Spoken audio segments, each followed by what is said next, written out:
салом арз менамоем ба шумо дӯстдорон ва дилбохтагони барномаҳои шабакаи варзиш. имрӯз дар барнома мо аз натиҷаи нишондодаи ҷудокорони тоҷик дар чемпионати осиё ҳарф мезанем. рӯзҳои 16 то 18 апрели соли равон дар шаҳри ордоси кишвари ҷумҳурии мардуми чин чемпионати осиё оид ба ҷудо миёни калонсолон баргузор гардид ки ҷудокорони мо бо як натиҷаи таърихӣ ин мусобиқаро пушти сар карданд. вобаста ба ҳунарнамоии ҷудокорони тоҷик имрӯз ба студия даъват намудем сармураббии мунтахаби ҷудоии тоҷикистон муҳаммад абдураҳмоновро ки эшонро ба барнома хушомадед мегӯем.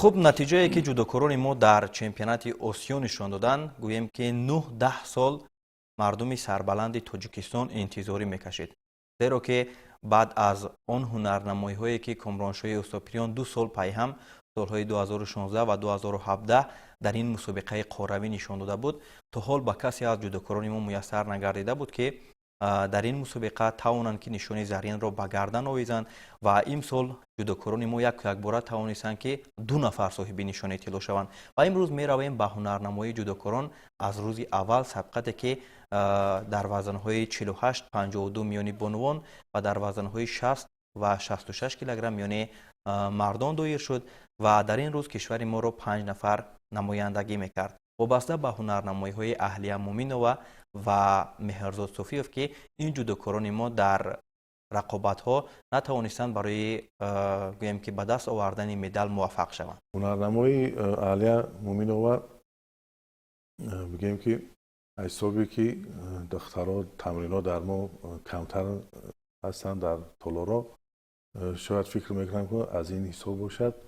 меҳрзод суфиёв бошад, яке аз дар ҳамин вазн варзишгари беҳтарин ба ҳисоб меравад, чун натиҷаҳои хуб қаблӣ додааст. мутаассифона варзиш аст дар рақобатҳои тасаллубахш ноком гардид.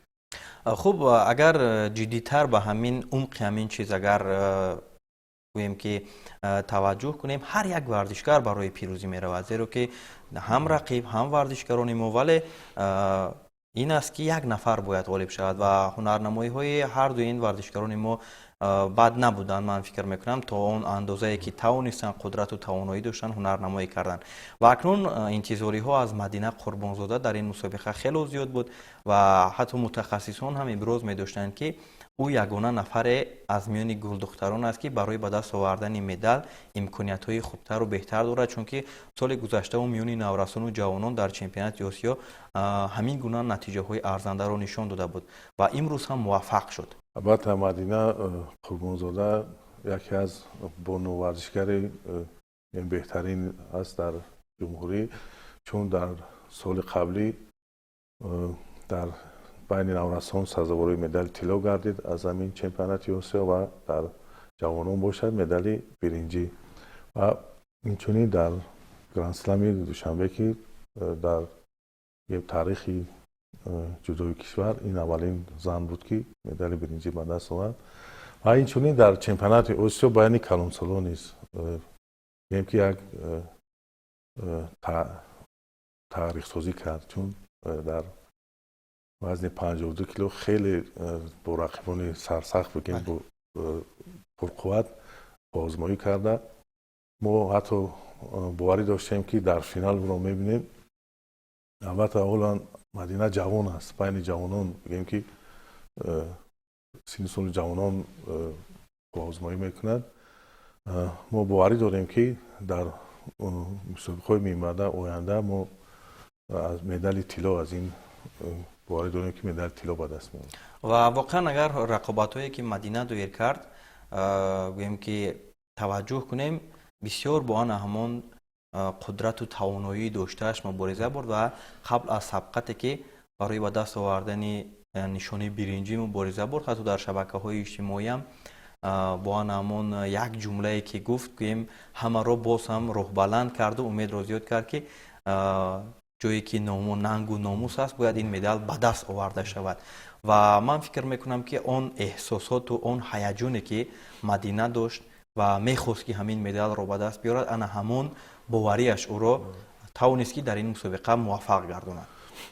البته اون رقیبی که بگیم در نیمه نهایی با اون قوازمایی کرد ورزشکار دختر مغول بود. در چمپیونات جهانی که در شهر دوشنبه گذاشته بود او رو مغلوب کرده بود، ولی متاسفانه او سن سالش کمتر بگیم از این بزرگتر کلانتر، شاید همین بود سبب شد که باخت و سربلندانه مدال برنج رو به دست آورد برای جای سوم. خوب، اکنون نتیجه دیگری که گویم تاریخ سازی بود، تاریخ آفری بود، این انا همون به فینال رفتن دو جودوکاری وزن تو 66 کیلوگرم از کشور ما در این مسابقه قطعی بود که قبل از سفربر شدن هم در انا همین منبر شما ابراز داشته بودید که ما با یک باوری میگوییم که وزن 66 کیلوگرم ما در چمپیونات آسیا به فینال راه مییابند. این قدر باوری از کجا بود که امام علی نورعلی و عبید جیبوف رو شما پیش از سفربر شدن هم در فینال میدیدید؟ چون این یکی از ورزشکاران بهترین در رده‌بندی میگیم جهان و حساب میروند. در آسیا یعنی از روی رده‌بندی بگیم ریتینگ امام علی رقم یک بود، عبید جیبوف در جای دوم. چون اینا در یک بگیم در یک گروه نمیافتند، یکی در گروه پایانی بود، یکی در بالایی. البته که یکم دوم که بودن در همین ریتینگ جهانی در چمپیونات آسیا، ما با باوری هم پورا بگیم که باوری داشتیم که ما اینها رو در فینال میبینیم. البته با فینال رفتن این دو چهره باعث خوشحالی مردمی تاجیک بود، چون الکی با یک باوری هم مردم الکی بر آن نظر بودند که تاجیکستان در این مسابقه صاحب نشان طلا است. چون در بالا هم گفتیم که بعد از کامرانشاهی اوساپیریان که سال 2017 این نتیجه را باری دوم در کارنامه ورزشیش نشان داده بود، دیگر به کسی میسر نگردیده بود که آن را دیگر باره امام علی نورعلی در سبقت چمپیونات امساله بار دیگر نشان داد و رقابت امام علی با عبید هم بسیار پرهیجان بود. هر دو تلاش می‌ورزیدند و نوبسته از برد و باخت کسی مدال که از تاجیکستان بود، ما گوییم که با همون احساسات خوشنودی هر دی آنها را هنرنماییشان را پذیرفتیم.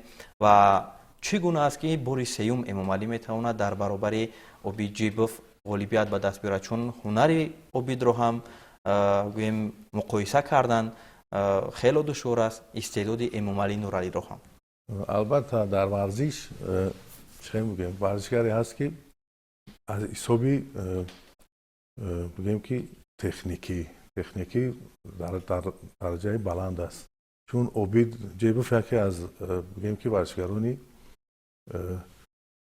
بگیم تکنیکش بسیار بلند است. چون امام علی باشد از حسابی فیزیکی بگیم که قوتش زیادتر است.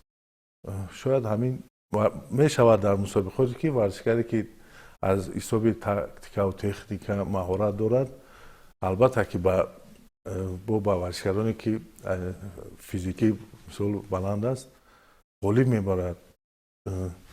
یکی بود چون دیدیم در بار سوم است که این ورزشکاران رقابت میکنند. شاید از حسابی که درجه بگیم که تکنیکی عبید رو امام علی دیده نمیشه مثال با اون درجه. البته در سطح بلند است. چون فکر میکنم که از حساب فیزیکی باشد که امام علی غالب میبرد. بعد از آن که نتیجه ارزنده رو امام علی نورعلی در این مسابقه نشان داد، همچون سرمربی منتخب جودوی کشور که گفتیم که بعد از سالهای زیاد این نتیجه به دست آمد، چگونه احساسات شما رو فرا گرفت؟ البته این یک بسیار هم مربیانی که در اونجا بودن، نایب اولی رئیس فدراسیون جودوی کشور، خیلی در یک حالت خرسندی قرار داشتیم. چون دیگر میگیم که با همون فینالی که یو خوازوی میکردیم او قدر چیانی نکردیم. چون گفتیم که البته که هر مدال طلا از ما است، خواه این باشد خواه او باشد. باعثی خرسندی و همه میگم ملت گردید که بعد چند سال، بعد 9 سال که امروشای استورپریان مدال تیار و دست آورده بود. این خیلی بگیم وقتی زیاد است. بله. ورزشکاری ما توانست که نتیجه رو تکرار کند. خوب، این پیروزی رو ما بار دیگر برای شما، برای این ورزشکارانی که زحمتی زیاد کشیدن با رهبریت فدراسیون جودوی تاجیکستان که در آماده کردن آنها، سفربر کردن جودوکاران کشور بغایت سهمی بزرگ دارند و بسیار هم سعی و تلاش میکنند. مبارکباد میگیم و امید میبندیم که این نتیجه را جودوکاران ما همه ساله دیگر در مسابقه های قهرمانی قهرمانی جهان و مسابقات های با نفوذتر سطح بین المللی به مانند بازی های المپی نشان میدهند.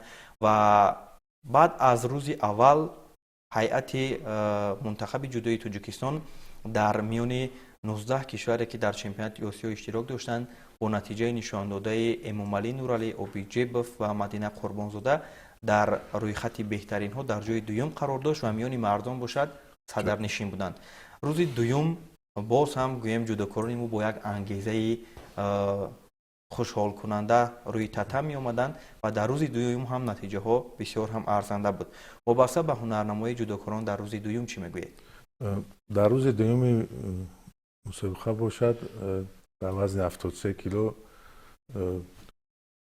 اسداللهیف موحدین بسیار یک مهارت خوب نشان داد، در سطح عالی نشان دادن و فینال برآمد و سزاوار مدال طلا گشت. همچنین عبدالله عارف دیز باشد بسیار یک بگیم رقابت‌های پرشدت گذراند، چون در چمپیونات آسیا البته که رقیبان سست اونجا اشتراک نمیکنند، جای پنجم گشت. یعنی بسیار نتیجه خوب است برای ورزشکار، چون می شود که سال در گرند اسلم تاشکند جای اول رو نصیب گشته بود. شاید که امو کمتر از حساب تجربه، چون ما این ورزشکار رو نو به هیئت تیم بگیم داخل کردیم، از حساب تجربه باشد فکر میکنم و باوری داریم که در مسابقه پیش ایستادن در گرند اسلم و در با گرند اسلم دوشنبه یک مهارت خوب نشان میده. و سامان محمد بکوف و بهروز خواجه‌زاده اینا بسیار یک آزمایش خوب نشان دادن. بهروز خواجه‌زاده باشد یکی از ورزشکارانی با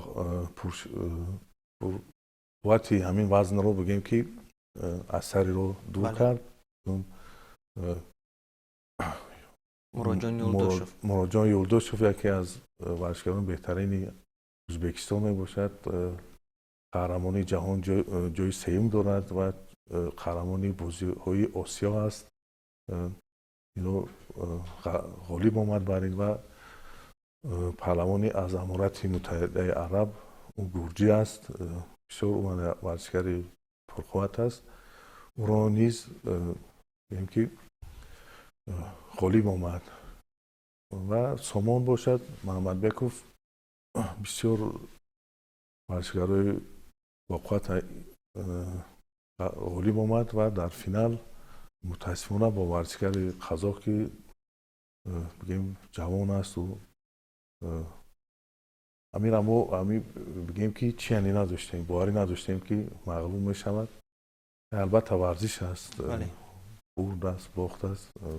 فکر میکنم که این خطاگی را با اصلاح کرده در مسابقه آینده البته که غالب میبرد. خوب، با نتیجه که سامان در چمپیونات آسیا نشان میدهد بار سوم است که برنده نشانی نقره می شود.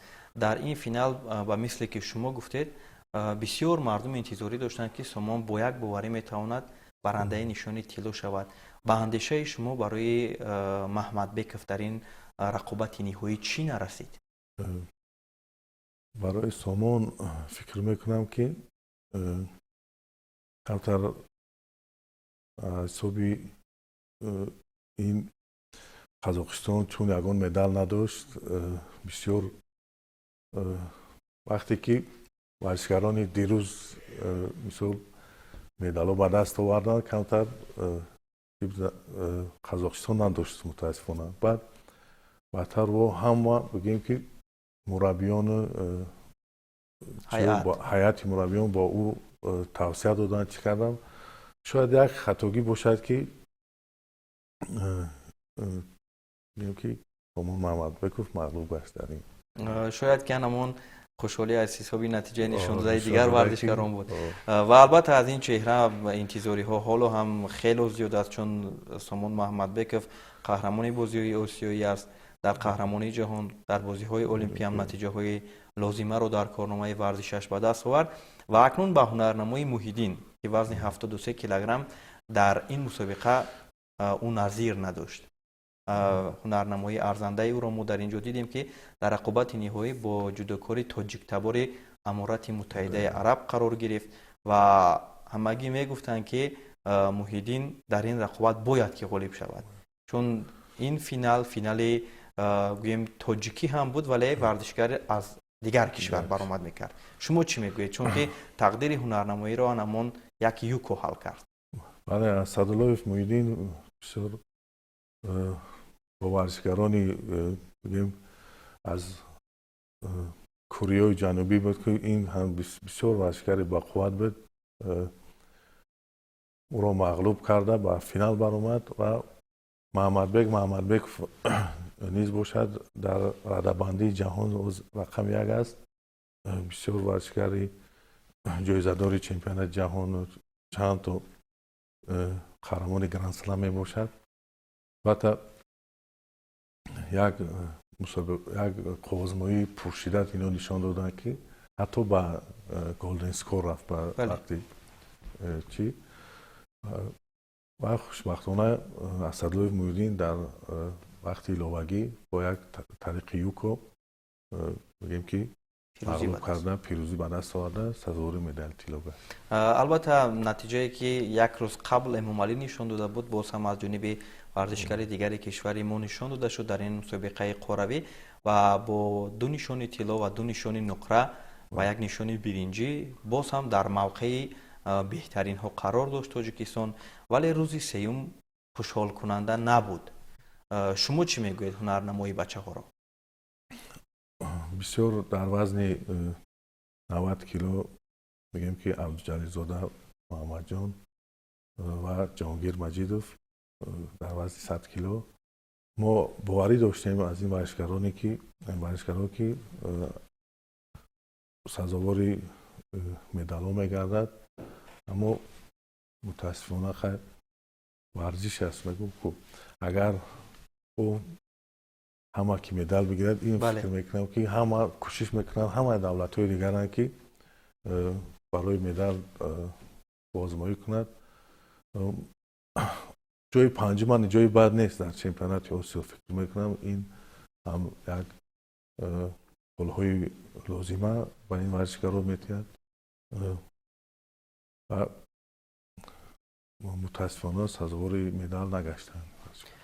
خوب، در رقابت محمد عبدالجلیل زاده و جهانگیر مجیدوف که هر دو امکانیت داشتن برای مدال مبارزه بردن، البته هرچند که سعی و تلاش کردند، کوشش ورزیدند، نتیجه به دست نآمد. اکنون در گرند اسلم دوشنبه که 1 هفته وقت برای جودوکاران باقی مانده است، چگونه کارها را به میان گذاشتید و از این نفرانی که در این مسابقه قروی نتیجه های شایسته را نشان دادند باز هم مردم انتظاری دارند که در این مسابقه خانگی برنده نشان های طلا می شوند؟ خواه جهانگیر، خواه سامان، خواه امام علی و دیگر. جهانگیر مجیدوف بسیار ورزشکار خوب است، در وزن 100 کیلو در رده‌بندی جهانی بگیم در جای هفتم قرار دارد. این ورزش هست می شود حالت این ورزشکار دولت همسایه ما ازبکستان رو قبلا مغلوب کردگی بود. کمتر فکر میکنم اعصابی کمتر می شود که خودباوری بگیم، خیلی چیزا هستن که یا وقت کم موند، خیلی حرکت کوشش کرد که دیگر نتیجه نشد، دیگر یکون بگیم که خول نگرفت یکون اچکو. و بعد ما باوری داریم که در گرند اسلمی که در وطن عزیزمون برگزار می‌گردد از این باخت جبران میکنند. البته که خوب سلامت باشید. وابسته به رقابت‌های دستوی چی میگویید که کشور ما هم در رقابت‌های دستوی اشتراک داشتن در چمپیونات آسیا؟ در دستوی ما میگیم که یک تا وزن علاقه نداشتیم. میگیم که وزن 70 کیلو دخترها اینجا سه تا پسر سه تا پسر سه تا دختر است. شروع شدن پس ما بگیم که نداشتیم یک تا 70 کیلو و وزنی که 57 است در دخترها. متاسفانه الکساندر کنکی در رقابت‌های انفرادی کمی لرد برداشت کتفش. ما مجبور شدیم که مدینه قربانزاده رو مانیم در که این 52 کیلو است، ما رو با 57 موندیم. البته که وزن خیلی یک نقش کلان بازی میکنه، چون 52 و 57 خیلی با همون ورزشکار قرقیز مبارزه بود. البته که غالب ناومد و اسدالله موحدی نیز آزمایش را غلبه کرد و متاسفانه تیم ما نتوانست که برای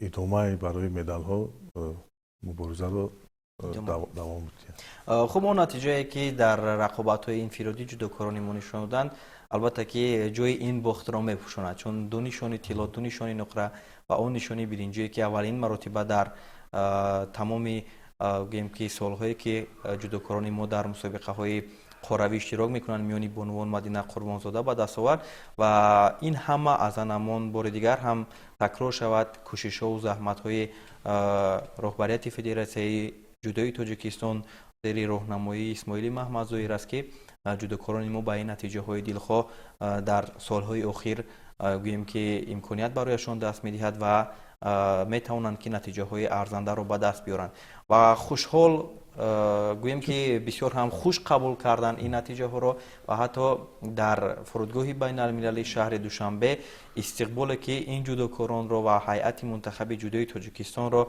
مردم سربلند تاجیک گرفتند. باز هم فکر میکنم که روحیه آنها را بریده میگرداند و آنها باز هم میتوانند که در مسابقه های دیگر برای پرافشان کردن پرچم تاجیکستان و صدا دادن سرود ملی سعی و کوشش می‌ورزند. در آخر چی میگویید و از آمادگی هایی که منتخب جودوی تاجیکستان در مسابقه خانگی دارند؟